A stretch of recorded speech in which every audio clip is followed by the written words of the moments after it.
Hello and welcome to my video tutorial, An Introduction to Gimps in Torchon Lace. You'll find this handy when working a variety of my patterns, which you can find at myrtleandeve.com.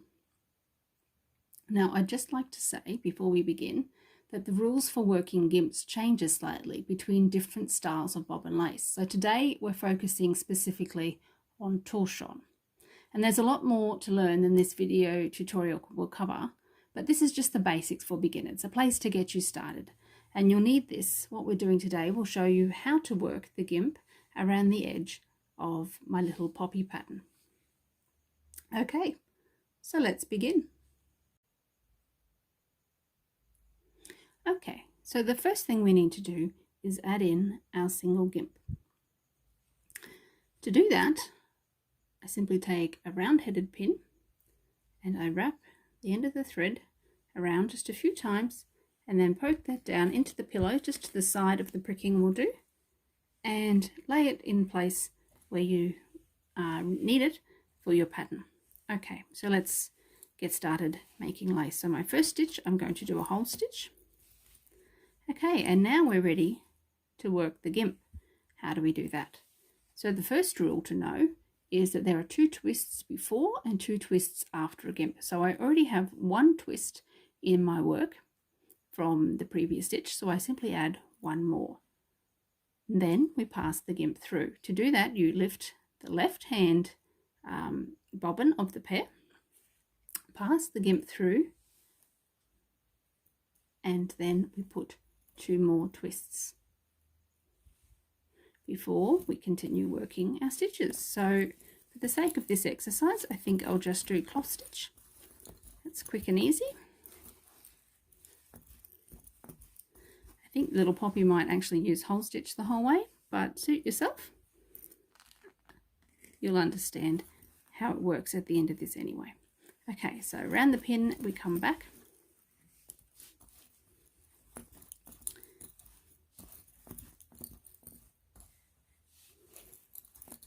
Okay, now I'm ready to pass the gimp again.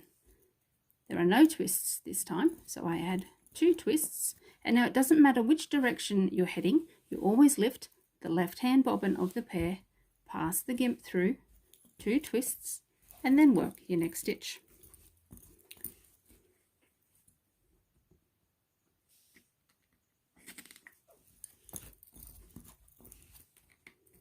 Once again, I've already got 1 twist in this stitch, so I add 1 more, lift the left hand pair, pass the bobbin through, and 2 twists before we keep working the rest of the way. And that is really all there is to it.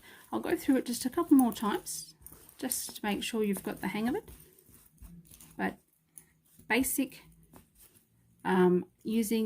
use of a gimp is really that easy. So it's good to practice this if you can and get the feel of it. Let it become, especially the 2 twists and also the way you pass the gimp through. So our 2 twists, and just get used to lift with the left hand. If you lift with the left hand, then you've only got the right hand left to pull it through, and that can be a good way of building up that memory of how to do it.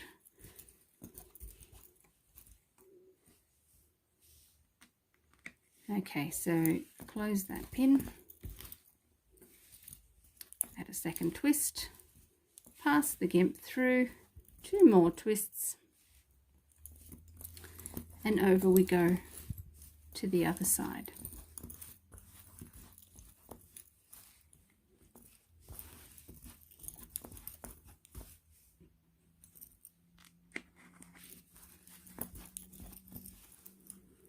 Back again. Now the same is also true if you were wanting to work a gimp through the ground.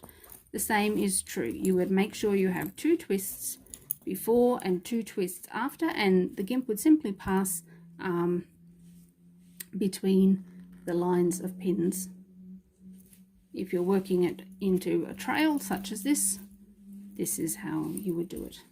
And as we just keep going, you'll be able to see how our 2 twists before and our 2 twists after hold the gimp nicely in place.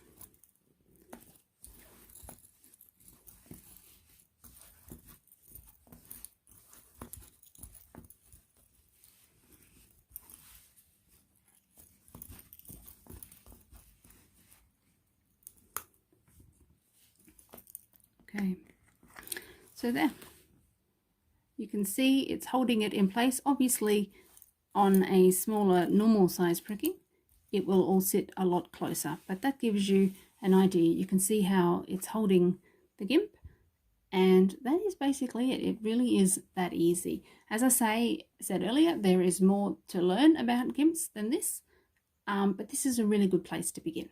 I hope you find that helpful.